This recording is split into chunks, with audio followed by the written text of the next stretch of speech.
5, 6, 7, 8. This is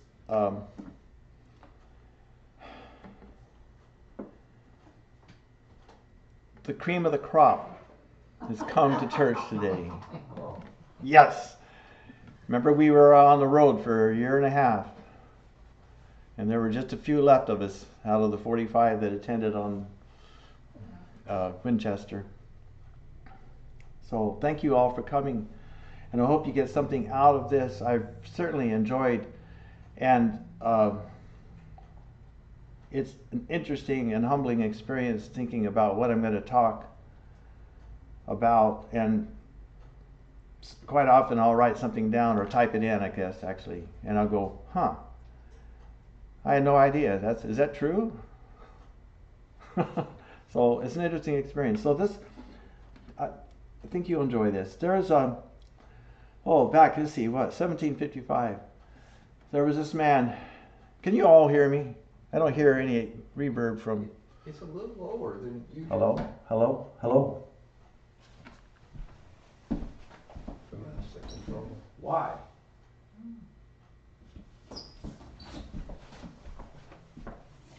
Hello? Hello? Hello? The tech has to take care of problems before we start.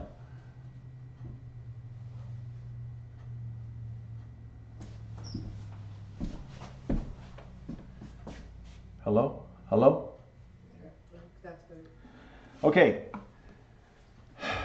So this man named Dr. Samuel Johnson published his very first English dictionary. That's an accomplishment. And I don't know that one, but that 1755, it must have been a big thing for people to get a dictionary. Shortly afterward, the delegation of these prim and proper looking women who said they were from London's respectable womanhood, some sort of fraternity, they were ushered into his office and they said, "Doctor, we congratulate you on your decision to exclude all indecent words from your dictionary." And he replied, "Ladies, I congratulate you on your persistence in looking all of them up."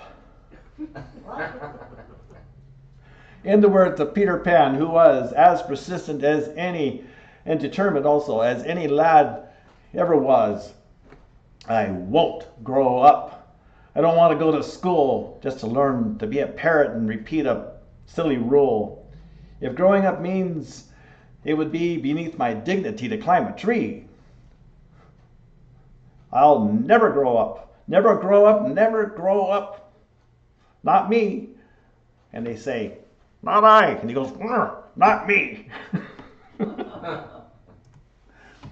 Persistence is an interesting word. So I Googled it, typed it in, and it says, what's going to come up? And I came up with a list of people who were persistent.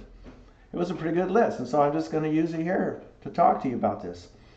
The greatest baseball player of all time, Michael Jordan, was rejected from his varsity high school team because he was only 5'11". Walt Disney was fired from a job at a newspaper. They said he lacked imagination. Albert Einstein had the label mentally slow put on his permanent school record.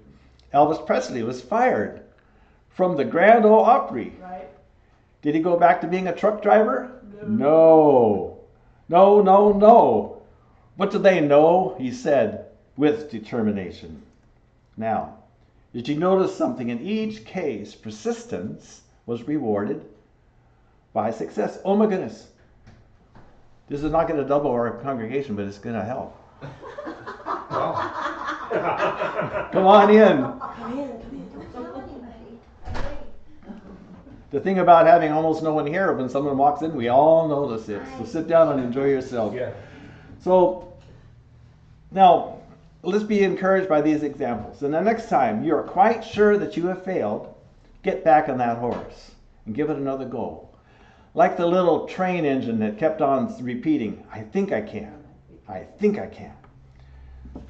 Now, There is an underlying theme or moral lesson to be learned from these stories, which is that there is a plan designed to bring out the best in every creation.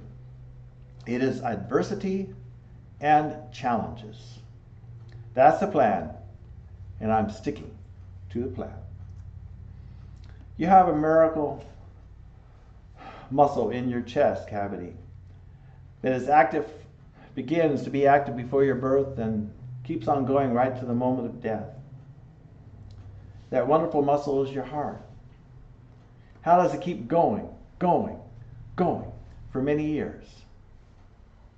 Persistence. What if your heart decided to take the afternoon off? Give your heart a thundering applause. You know, that's thundering. Well, it's thundering if I want to get on with my talk. Because it pumps about 2,000 gallons every day. I can almost hear it giving itself a pep talk at about 11 p.m. Oh, it's just 100 more gallons to go and I'll be done for the day. Oh, but what a day. That run through the park was so exhilarating. I'll tell you what, next time I'm putting in a vote for a downhill route. Now, this all reminds me of a children's song about two little hands. I have two little hands folded snugly and tight. They are tiny and weak, yet they know what is right. During all the long hours till daylight is through, there was plenty indeed for my two hands to do.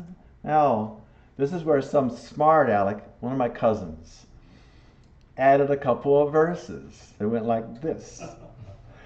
Kind Father, I thank thee for two little hands and ask thee to bless them till each understands that I have 5 little fingers on one little hand. There are 6 on the other. I don't understand. When I am invited to play hide and seek, it gets worse. Sometimes I am it and I feel like a geek. 'Cause all of the others, like Tommy and Kevin, will count up to 10, but I count to 11. Did you notice all the people in the list I made were handicapped with a perspective different than the status quo? Michael Jordan didn't give up. He just outgrew his problem. Elvis Presley performed at the Grand Ole Opry, debuting his high-energy brand of rock and roll with Blue Moon, Kentucky. And I listened to it on YouTube yesterday to see what in the world it was. Oh my goodness. He did that at the Grand Ole Opry at that time period. Anyways, but his, what do they say, innovative music and gyration-filled performance was not received well at this conservative establishment. They just couldn't see the future. Elvis could. That's why he went right over to the Grand Ole Opry's fiercest competitors and signed a contract. Oh man, they lost a lot of money that day. What about Walt Disney? He kept pushing the envelope, constantly pursuing what he knew he was capable of until he found a recipe for success that worked. Lack of imagination, my foot. He had so much to offer, kind of like having too many fingers. The truth is that his would-be employers were the ones lacking imagination, or they would have seen the potential that he had to offer. And Albert Einstein, he was handicapped with brilliance. I don't know about the rest of you, but I have 11 fingers. What is your potential? What are the ways you shine, which seems like a handicap to the rest of the world? Don't back into the shadows when pushed down. Take your unique abilities and wave them in the air so everyone can see them. Be the truest version of you. Embrace your you-ness. Endorse it. Love it. Work hard at it. And don't give a second thought when people mock or ridicule. Just keep your head down and keep moving. And my wife read this to me this morning as a fortune cookie. And I go, oh my goodness, that fits my talk. And I run right into the computer and I typed it in. So today's fortune cookie said, even if you fall on your face, you're still moving forward. Like Peter Pan reciting his mantra, I won't give up, won't give up, won't give up. Not me. Flinching is for lesser beings. Stand up, be proud of your inches, and constantly look for ways you can express your full potential. As a son or a daughter of God, you owe yourself that much. Now, a question. What is the worth of a soul? The Taoist would say the worth of a soul is limitless because the Tao is limitless and we are its children. Well, there was this king, a story. He offered a prize to anyone who would paint the best picture of peace. And there were a lot of contestants, and he looked at them all, and it came down to two that he had to decide between. And the first one was a picture of a beautiful, calm lake. You've been up in the mountains when you've seen a beautiful lake, like higher up, seems like the more beautiful they get. And there's the towering mountains around them, and it's the beautiful mirrored reflection in the calm lake. And people said, and there's blue sky with some fluffy clouds, and they just loved, everyone thought, wow, that's it. That got to be the winner. That is a perfect picture of peace. But the second picture had mountains too. These mountains were rugged and bare. Above was an angry gray sky from which rain fell. Lightning flashed. Down the side of the mountain tumbled a foaming waterfall. This did not appear to be peaceful, not at all. But when the king looked closely, he saw that behind the waterfall was a tiny bush growing in the rock. And inside the bush, there was a nest. There, in the midst of the rush of angry waters, sat the mother bird on her nest. She was a perfect picture of peace. The king chose the second picture because, he explained, peace is not only found in a place where there is no noise, trouble, or hard work. Peace is in the midst of things the way they are, when there is calm in your heart. So, bless your troubles and difficulties. Look forward to the pain of setback. It is there for a purpose. A poem. Two pines were born on a hillside grove. One protected, grew straight and tall. It bore no time or weather marks. Its figure was slim and virginal. The second showed clearly that time had passed, for it stood where the wind stormed by. Its arms knew the torturous weight of snow, its face the sting of sleet-filled sky. The first tree, so youthfully beautiful, was a picture the world could see. But the artist who climbed the hillside grove always painted the second tree. Everyone know who C.S. Lewis is? Now, he wrote Chronicles of Narnia for children. But he also was a Christian theologian. And he wrote this little paragraph, and I'm going to read it to you. Imagine yourself as a living house. God comes in to rebuild that house. At first, perhaps you can understand what he is doing. He is getting the drains right and stopping the leaks in the roof and so on. You knew those jobs needed doing, and so you are not surprised. But presently, he starts knocking the house about in a way that hurts abominably and does not seem to make sense. What on earth is he up to? The explanation is that he is building quite a different house from the one you thought of. Throwing out a new wing there, putting up an extra floor here, running up towers, making courtyards. You thought you were going to be made into a decent little cottage, but he is building a palace. How many people here play chess or have in the past? Most everyone. Good. And you? No. but you've heard of it. Okay.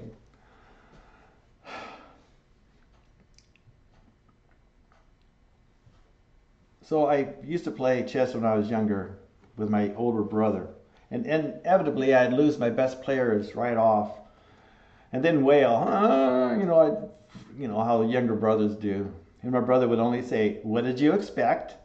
You tend to move your best pieces out into the middle of the board, first thing, before any other piece. Like the general leading his minions, except the minions are still on the back row, sleeping. Haven't you watched enough of those police TV shows? You always call for backup. Where's your backup?"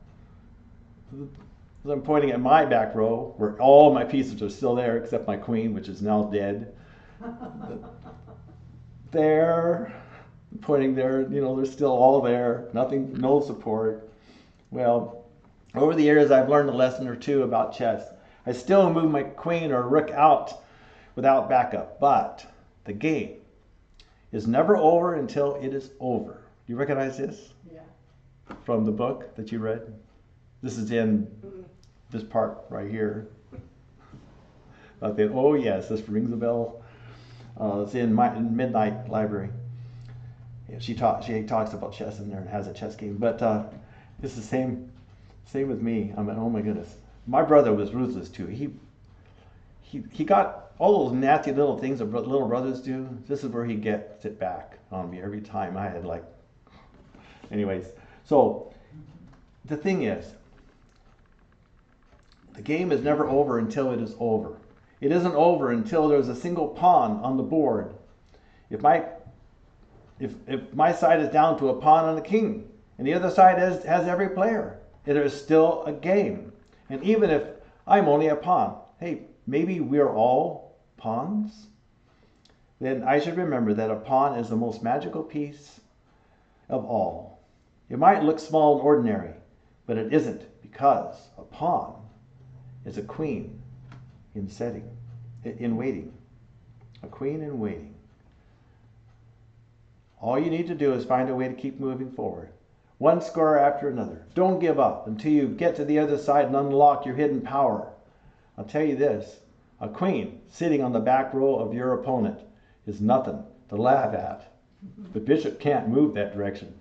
Neither can the horses. If they're there, they're dead. If they can't get out. And then the rook, you just move over and take a pawn and then take the rook. It can't move diagonal. You don't want the other queen on your back row. But anyways, this is the thing. A failure is not a failure until you give up. Now, perhaps you've heard of Don Quixote or read it. It's a Spanish literary work, which later became the Broadway musical Man of La Mancha. Now, Don Quixote believed in the power of vision and seeing the good in every individual, and he uplifted and encouraged people around him by encouraging them, saying, "Hey, you need to dream. What you need is to dream the impossible dream." What is the impossible dream?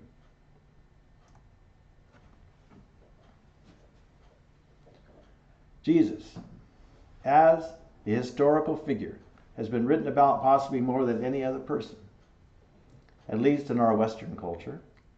Yet he taught for a mere 3 years.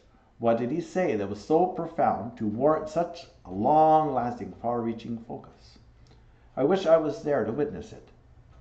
Perhaps it wasn't what he said as much as what I would have felt like sitting there at his feet. What would I have felt? His presence? The man, Jesus, yes, his presence. But also something else, something so far-reaching that it has the power to travel through time all the way to this century and touch our hearts. What is this message? What is it that we can feel even now? That we all have what he had. We are the Christ, literally on a very deep level, and we have the ability, just as Jesus had, to bring this divine part of ourselves to the surface over and over again until it sticks, and that is who we are. And this is the unity of man. This is the message of unity that it brings. We don't have to be, we don't even have to be Christians to still tap into the Christ. There's a different name for it in every culture all over the world. Bliss consciousness, tap into it. Awaken the Christ within, as Jesus did. Now, what is the reward for doing this? Freedom. What is freedom? The ability to be who we are without judgment, without fear, without the babbling mind or emotional baggage to cloud our view. Like Pinocchio said, I have no strings to tie me down. What strings do you have holding you down?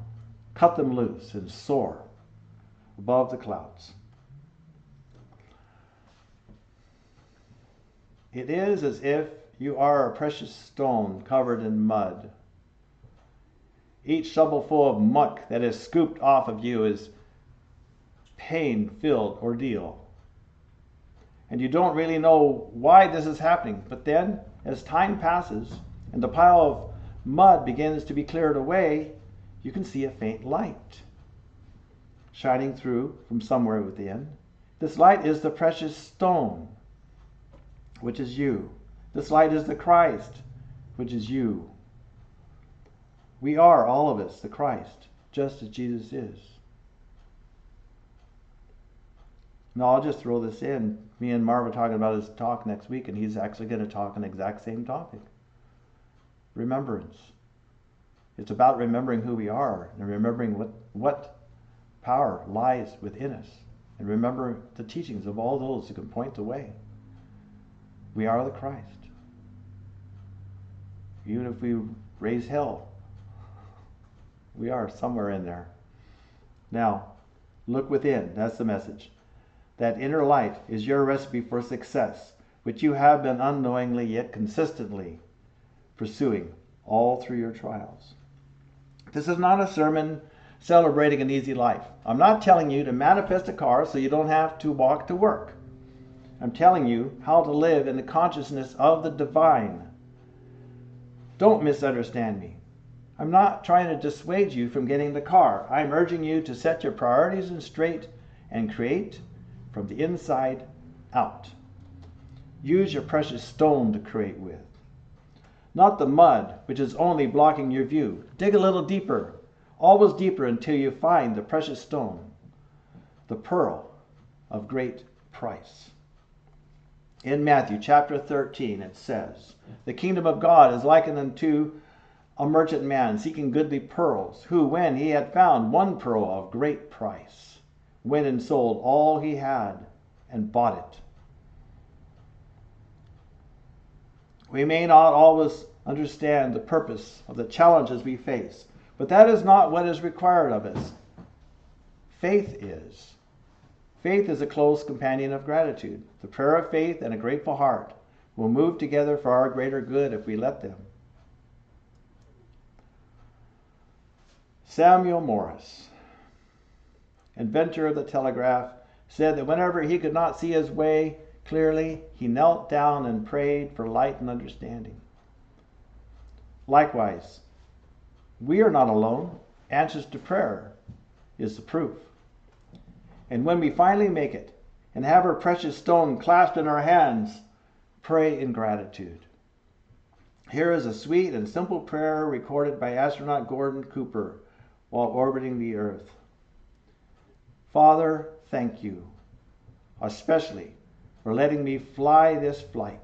Thank you for the privilege of being able to be in this position, to be up in this wondrous place, seeing all these many startling, wonderful things that you have created.